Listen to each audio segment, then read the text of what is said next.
अगर किसी ने आपकी प्रॉपर्टी पर इलीगल कब्जा कर लिया हो या प्रॉपर्टी को नुकसान पहुंचाने की धमकी दे रहा हो, तो क्या इस बात पर तुरंत रोक लग सकती है? तो हाँ, आपको वो इलीगल पोजीशन और इलीगल प्रॉपर्टी कंस्ट्रक्शन रोकने के लिए कोर्ट आपको स्टे ऑर्डर दे सकती है, यानी कि आप उस चीज को रोकने के लिए कोर्ट से स्टे ऑर्डर लेंगे। तो आज मैं बताऊंगा कि स्टे ऑर्डर लेने का फुल प्रोसेस क्या है, ड्राफ्टिंग से लेके कोर्ट में बोलना क्या है, ये सब कुछ रियल लाइफ एग्जांपल के साथ। तो नमस्कार दोस्तों, मेरा नाम है एडवोकेट आबिद मिर्जा।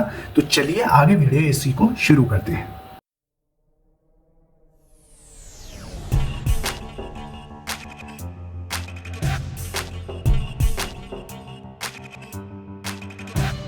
सबसे पहले स्टेप में जानते हैं कि स्टे ऑर्डर होता क्या है।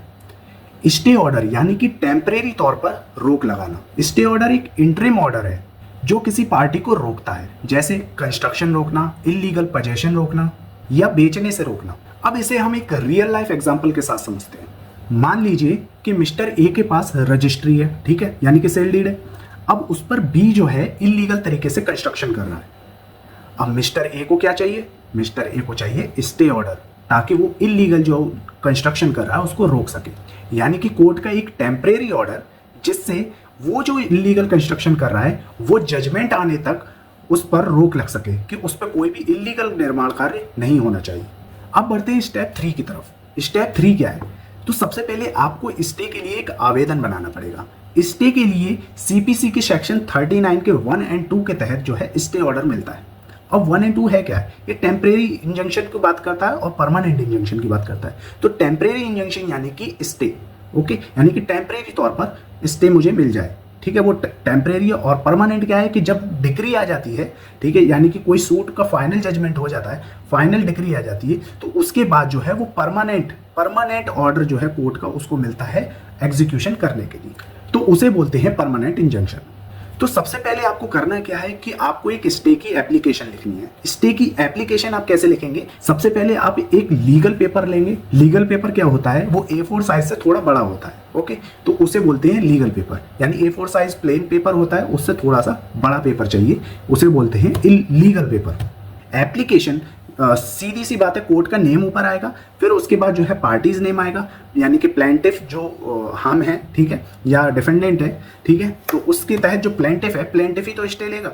तो प्लेंटिफ क्या करेगा? प्लेंटिफ का नाम आएगा, उसके नीचे डिफेंडेंट का नाम आएगा और फिर आ जाएगा सब्जेक्ट, ठीक है। सब्जेक्ट में क्या लिखेंगे? एप्लीकेशन अंडर ऑर्डर 39 रूल 1 और 2, ओके, तो 1 और 2 ऑफ द सीपीसी।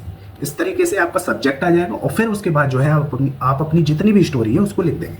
तो ये एप्लीकेशन का फॉर्मेट होता है, ठीक है। अब एप्लीकेशन लिखने के बाद आपको क्या करना है?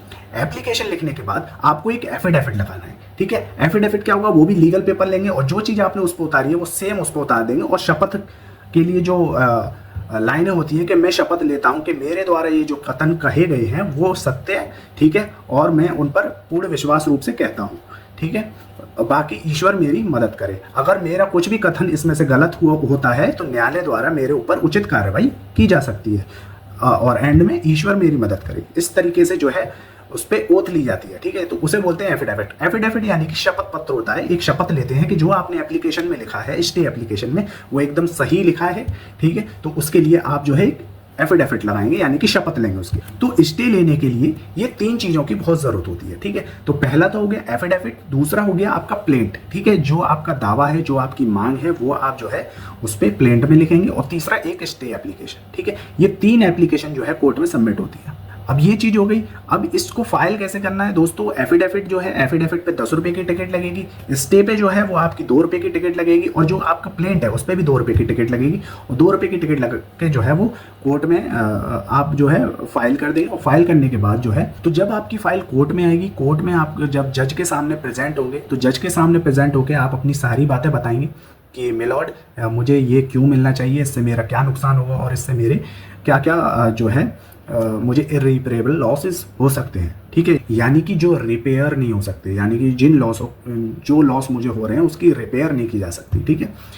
आई होप आपको समझ में आ गया होगा। आपकी पूरी एप्लीकेशन देखेगा, एप्लीकेशन देखने के बाद आपसे सवाल जवाब करेगा, और कोर्ट जब आपसे देख लेगा कि सब चीज़ें ठीक है, और उसको लगता है कि जो है नुकसान तुरंत हो सकता है, ठीक है, तुरंत रोका जाना चाहिए, तो कोर्ट क्या करेगा? एक एक्स पार्टी स्टे दे देगा।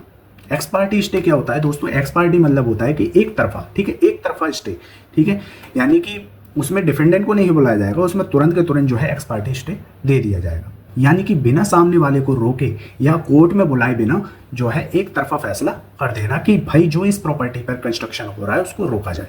तो स्टे लेना एक कला है, सिर्फ एक लॉ ही नहीं है, टाइमिंग और ड्राफ्टिंग भी मैटर करती है।